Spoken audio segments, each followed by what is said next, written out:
warahmatullahi wabarakatuh. Apa kabar Anda semua? Kembali berjumpa dengan saya, Hersy Guno Arif, mantan Kepala Divisi Propam Mabes Polri, Verdi Sambo, dituntut hukuman seumur hidup oleh Jaksa Penuntut Umum dalam perkara pembunuhan berencana terhadap mendiang Brigadir Yosua Huta Barat. Ini ajudan pribadi dari Verdi Sambo yang diperbantukan menjadi ajudan istrinya ya. Bersamaan dengan itu Menko Polhukam, Menteri Koordinator Politik Hukum dan Keamanan Mahfud MD mengaku dia mendengar ada gerilya berupa gerakan di bawah tanah untuk mempengaruhi vonis terhadap Verdi Sambo. Mereka yang terlibat dalam gerakan bawah tanah itu dari info yang diendus oleh Mahfud MD berasal dari kalangan petinggi pertahanan dan keamanan negara. Saya sudah mendengar ada gerakan-gerakan yang minta memesan putusan Sambo itu dengan huruf. Ada juga yang meminta dengan angka. Itu kata Mahfud MD di kantor Kementerian Koordinator Polhukam Jakarta hari Kamis lalu ya, tanggal 19 Januari 2023. Ada yang bergerilya, ada yang ingin Sambo dibebaskan, ada yang ingin Sambo dihukum, kan begitu. Tapi itu kita bisa amankan di kejaksaan. Saya pastikan kejaksaan independen, itu ujar Mahfud MD. Mahfud mendengar bahwa yang bergerilya itu adalah tadi pejabat tinggi pertahanan dan keamanan. Kalau pertahanan dan keamanan itu kan ini berarti ada sipil, ada TNI dan Polri dong ya. Karena kalau pertahanan itu TNI, kalau keamanan dia Polri. Dan dia menegaskan siapapun yang memiliki info terkait upaya gerakan bawah tanah itu untuk melapor kepadanya. Ada yang bilang ini soal seorang brigjen mendekati A dan B. Brigjennya siapa? Sebut ke saya. Nanti saya punya maijen. Banyak kok. Kalau Anda punya mayor jenderal atau maijen yang mau menekan pengadilan atau kejaksaan, di sini saya punya letnan jenderal. Itu tegas Mahfud MD. Dan dia menyatakan, saya pastikan kejaksaan independen tidak akan terpengaruh dengan gerakan-gerakan bawah tanah itu. Tegas Mahfud MD. Info yang disampaikan oleh Mahfud MD ini jelas tidak main-main. Sebagai Menteri Koordinator Polhukam, Mahfud ini pasti tidak akan asal bicara. Bahaya sekali ya kalau dia asal main bicara saja. Pertama, sebagai Menteri Koordinator Polhukam, dia pasti punya akses yang akurat tentang berbagai hal yang berkaitan dengan bidang-bidang hukum, politik, dan juga masalah keamanan. Yang kedua, sejauh ini dalam kasus yang berkaitan dengan Verdi Sambo, berbagai pernyataan Pak Mahfud MD ini selalu terbukti kebenarannya. Walaupun untuk pertama kali biasanya orang akan mengerenyitkan kening. Pak Mahfud kok ngomong seperti ini. Tapi belakang kita akhirnya membuktikan bahwa banyak sekali apa yang disampaikan oleh Pak Mahfud itu justru menjadi clue, menjadi semacam petunjuk bagi kita. Jadi kalau sekarang saya kira ketika Pak Mahfud bicara semacam itu, orang sudah mulai ngangguk-ngangguk dan kemudian menduga-duga siapa nih yang bermain nih, siapa para jenderal ini. Anda masih ingat kan ketika kasusnya Sambo itu mulai meledak ke publik dan dia belum ditetapkan sebagai tersangka. Pak Mahfud MD waktu itu mendesak agar Kapolri itu segera menonaktifkan Verdi Sambo. Dan Pak Mahfud juga mengingatkan Kapolri akan jangan sampai kemudian melindungi tikus dan membiarkan lumbungnya terbakar. Maksudnya tentu saja melindungi Sambo dan kemudian membiarkan lembaga institusi kepolisian itu jadi terbakar. Pak Mahfud MD waktu itu juga menyatakan ada perang bintang, ada mabes di dalam mabes, pokoknya ada kerajaan, ada kekaisaran Sambo gitu. Ya, ada kerajaan Sambo yang untuk itu menunjukkan betapa berkuasanya Verdi Sambo. Dan tidak lama setelah itu kan kita kemudian juga mendapatkan semacam chart gitu bagaimana kekaisaran Verdi Sambo. Di situ menunjukkan betapa Sambo ini selain sebagai kepala divisi propam dan dia juga sebagai Satgasus Merah Putih itu sangat berkuasa. Dan pada waktu itu Pak Mahfud kan juga menyatakan ada bintang 3 yang takut dengan Sambo. Semua sinyalemen Pak Mahfud MD itu kan akhirnya terbukti. Memang ada perang bintang antara faksi Sambo dengan faksi non-Sambo. Sambo sangat berkuasa karena seperti tadi saya sebut selain sebagai kepala divisi propam Polri, ini alias polisinya polisi atau polisi pencabut nyawa polisi, begitu polisi yang lain menjuluki. Dia tadi yang paling penting tadi itu, dia juga menjabat sebagai kepala Satgasus, kepala Satuan Tugas Khusus Merah Putih. Ini yang kekuasaannya lintas divisi, bahkan juga sampai ke Polda-Polda dan beberapa Kapolda yang secara senioritas dari angkatan di kepolisiannya itu lebih senior dari Verdi Sambo itu berada di bawah kendali Verdi Sambo. Jadi Verdi Sambo ini memang luar biasa pengaruhnya. Kalau sekarang ini dia mengaku, Pak Mahfud maksud saya ya, mengaku mendapat informasi ada beberapa jenderal yang bergerilya, itu baik untuk meringankan atau memperberat hukuman Sambo. Nah, kita tidak boleh lagi menganggap itu hanya sinyalemen kosong alias info yang tidak berdasar, apalagi itu hoax ya. Indikasinya sebenarnya sudah muncul dan sangat jelas ya. Ketika tiba-tiba itu muncul video yang sempat membuat kita geger, yakni video dari yang disebut sebagai itu katanya dari Ketua Majelis Hakim yang mengadili kasus Sambo, yakni Wahyu Iman Santoso. Ini dia selain sebagai Ketua Majelis Hakim, dia juga Wakil Ketua Pengadilan Negeri Jakarta Selatan. Narasinya saat itu waktu ada dua video. Video yang pertama ya ini menggambarkan Pak Wahyu, Pak Wahyu Iman Santoso ini sedang menelpon seseorang dan kemudian dia berbicara dengan seorang wanita mengenai vonis Sambo.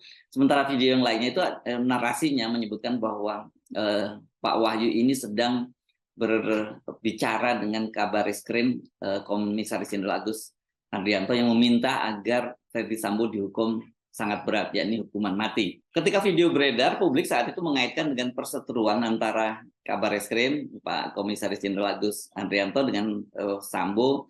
Menyusul ini kan munculnya video testimoni dari Ismail Bolong. Ini seorang anggota Polres Samarinda yang dia menjadi semacam pengepul gitu para penambang liar, dan dia sudah mengaku menyuap Komisaris Jenderal Agus Andrianto 6 miliar ini untuk mengamankan operasi dia mengkoordinasikan tambang-tambang liar di sekitar Kalimantan Timur. Belakangan Ismail Bolong itu mengaku dia membuat testimoni itu karena dia ditekan oleh Hendra Kurniawan. Hendra Kurniawan itu pada waktu itu dia berpangkat Brigjen, menjadi Karo Paminal, Pak Pengamanan Internal dari Polri, dan posisi itu di bawah dari Ferdi Sambo yang saat itu menjadi Kepala Divisi Propam. Jadi kalau ada kasus-kasus yang berkaitan dengan kepolisian, mereka yang menanganinya. Nah, pada waktu itu Ismail Bolong mengaku dia ditekan oleh Hendra Kurniawan, dan Hendra Kurniawan kata dia ketika menelpon dia dalam keadaan mabuk gitu. Dan belakangan soal ini dibantah oleh Hendra Kurniawan maupun Ferdi Sambo, dan tetapi dua-duanya mengakui bahwa mereka memang menangani kasus dari Ismail Bolong ini. Dan yang menarik mengapa kemudian kasus ini muncul di tengah-tengah persidangan Ferdi Sambo. Ini kan yang menunjukkan betapa sedang terjadi perang bintang di Mabes Polri.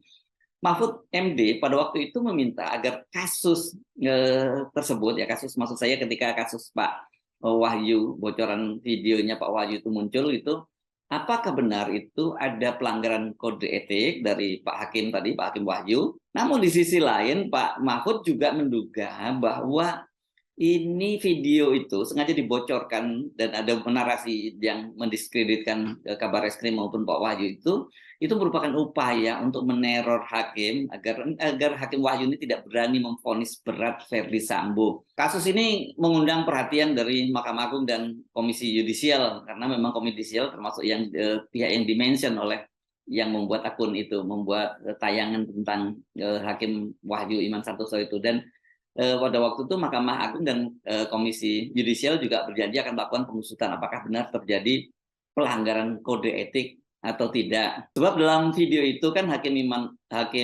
Wahyu Iman Santoso terekam sempat membahas secara sekilas dengan seorang wanita bahwa dia itu akan menjatuhkan hukuman seumur hidup kepada Ferdi Sambo, meski Ferdi Sambo tetap tidak mengaku menembak mendiang Yosua. Namun kasus itu tidak berlanjut ya, dan setelah ada pernyataan dari Pengadilan Negeri Jakarta Selatan bahwa Hakim Wahyu sudah diklarifikasi yang menyatakan bahwa narasinya tidak seperti itu, ada narasi yang dipotong-potong sehingga konteksnya berbeda gitu. Tetapi pada waktu itu Hakim Wahyu tidak membantah soal percakapannya dengan seorang wanita, dan sampai sekarang publik masih penasaran siapa sebenarnya wanita yang merekam itu, yang merekam pembicaraan Wahyu.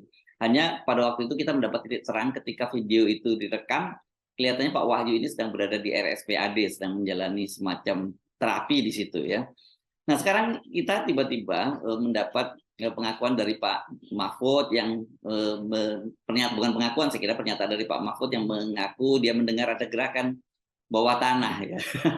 Ini menarik ini ya. Yang saling bergerilya untuk yang satu sisi, yang satu ingin memperberat hukuman terhadap Ferdi Sambo, yang satu ingin memperingan hukuman terhadap Ferdi Sambo. Pernyataan Pak Mahfud itu sebenarnya pertama bersamaan dengan sidang ketika proses sidang berlangsung, dan kemudian pernyataan resminya di Menko Polhukam, Kemenko Polhukam itu sehari setelah kelima dari para terdakwa pembunuhan berencana terhadap mendiang Brigadir Yosua itu dituntut oleh jaksa ya. Kalau kasus yang sebelumnya ketika heboh Pak Wahyu itu memang belum sampai penuntutan gitu ya. Jadi makanya kemudian dibantah oleh Pengadilan Negeri Jakarta Selatan bagaimana ngomongin soal vonis, tuntutannya saja belum. Nah, kalau sekarang pernyataan Pak Mahfud ini sudah tuntutan sudah selesai ya. Jadi yang dari 5 orang terdakwa itu secara berurutan yang pertama dituntut adalah Ricky Kuat Ma'ruf, kemudian Pak Ferdi Sambo, Putri Chandrawati, baru kemudian terakhir adalah Richard Eliezer.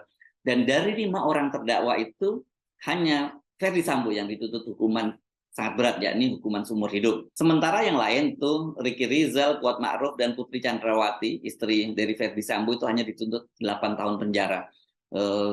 Dan yang bikin banyak publik kaget adalah karena Barada Eliezer itu yang sudah bersedia menjadi justice kolaborator malah dituntut oleh jaksa itu lebih berat, yakni hukuman 12 tahun penjara.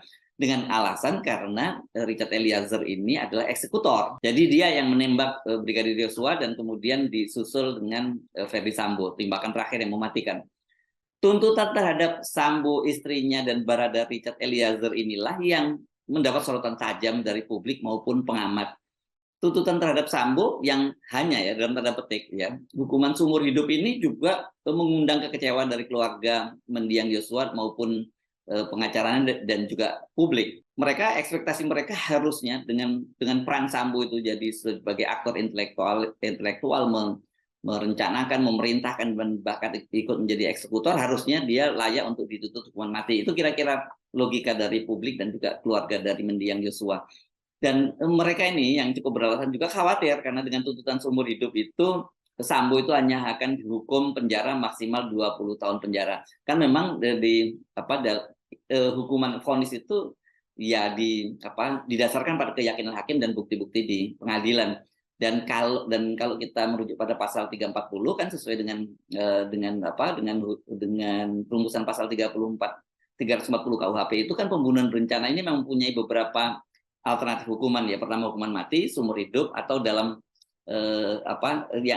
atau penjara 20 tahun penjara. Nah, itu dalam bahasa Pak Mahfud MD kalau hukuman seumur hidup dan hukuman mati itu adalah dalam angka ya karena memakai angka, tapi kalau hukuman 20 tahun penjara itu pakai huruf ya. 20 ada tahunnya itu disebutnya gitu.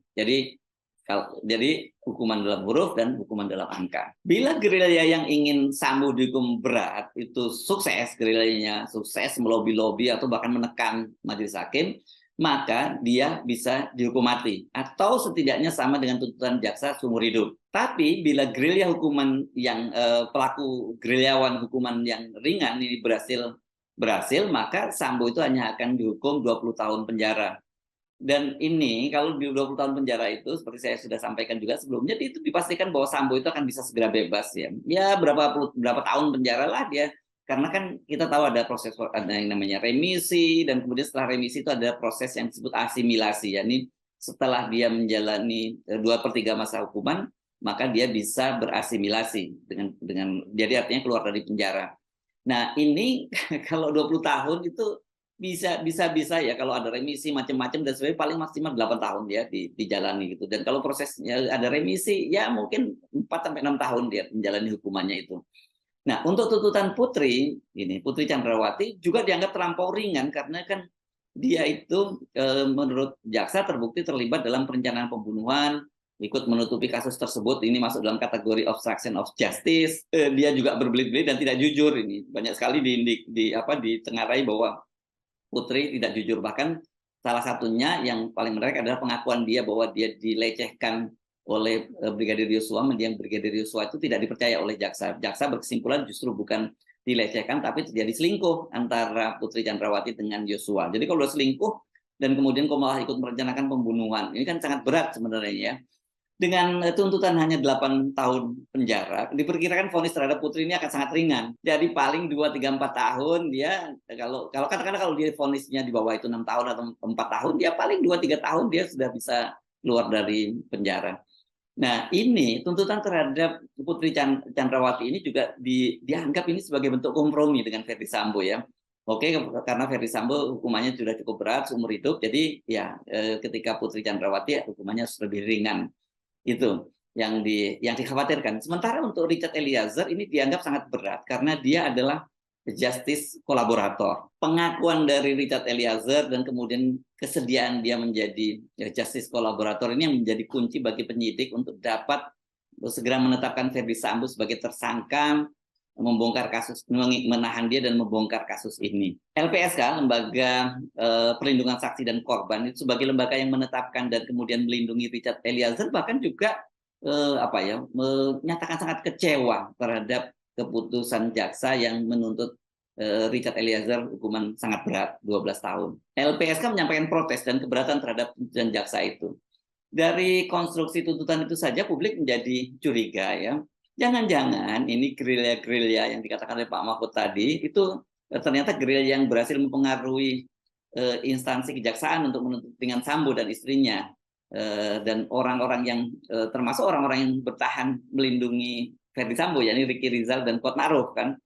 Ini kan dalam proses persidangan mereka tetap tidak mengaku, bahkan Ricky Rizal menyatakan dan Kuatmaruf mengaku tidak melihat Ferdi Sambo menembak. Ini berbeda sekali dengan justru mereka jaksa malah menuntut berat Richard yang memutuskan untuk melawan Sambo. Namun soal ini sudah ditepis oleh Pak Mahfud MD dan dia menegaskan serta menjamin tadi bahwa independensi kejaksaan tidak terpengaruh oleh gerilya-gerilya ini. Pertanyaannya sekarang, siapa sih para jenderal yang bergerilya, baik dari dua kubu itu? Kalau mengacu pada pernyataan Pak Mahfud sebelumnya, itu memang ada perang bintang di Mabes Polri.